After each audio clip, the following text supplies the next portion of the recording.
Our scene takes place in Muncie, Indiana, a peaceful little town outside of Indianapolis.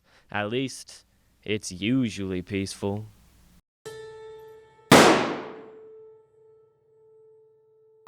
Well, Alice, just one more block and you'll behold the Brooks household. 2 whole years, Jim. It just doesn't seem possible. It's been so long. You and Dorothy married with a place of your own. Well, that's true, all right. But it's just a shame you haven't taken advantage of the old Brooks hospitality sooner. Well, I'm here now, and I plan on having a perfectly wonderful time. Now, here we are. Oh, what a perfectly charming place it is.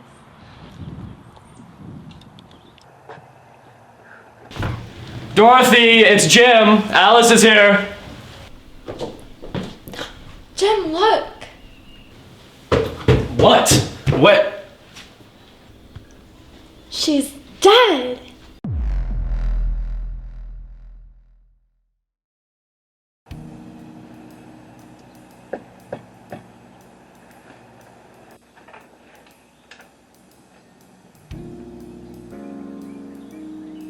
How do you do?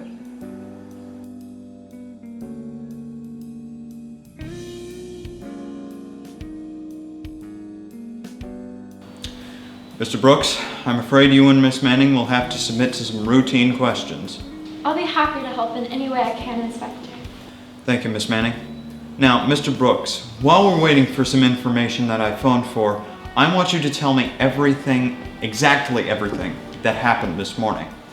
Well, there's not much to tell. Me and my wife were both excited, expecting Alice, Miss Manning here, to visit us from Chicago. I was supposed to wait at the office until she called. And you were there all morning? Yes. That is until Miss Manning's train got in, and then we came out here. I had written Miss Brooks to tell her that I would call Jim as soon as I arrived. The train was an hour late. Maybe if it hadn't been, we could have prevented this. Well, that remains to be seen.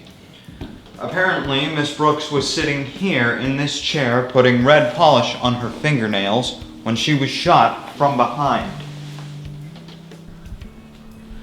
The polish has spilled all over the carpet and she was still holding the tiny brush in her hand.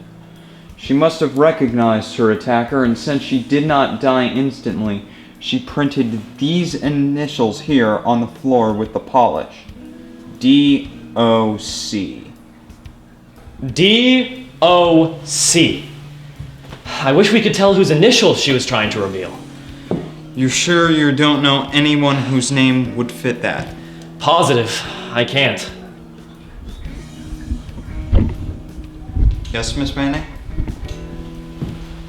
Can you think of anybody with those initials? Well, DOC spells Doc, and that's Mr. Brooks' nickname.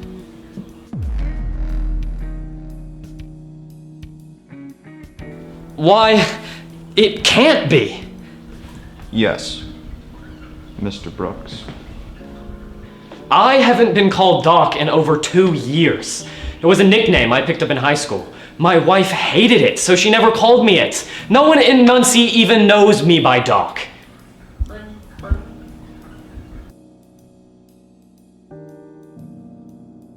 You gotta believe me. Well, that we'll see. Just a minute. Hello? Yes, Grady. Yes, well, it's sewed up anyways.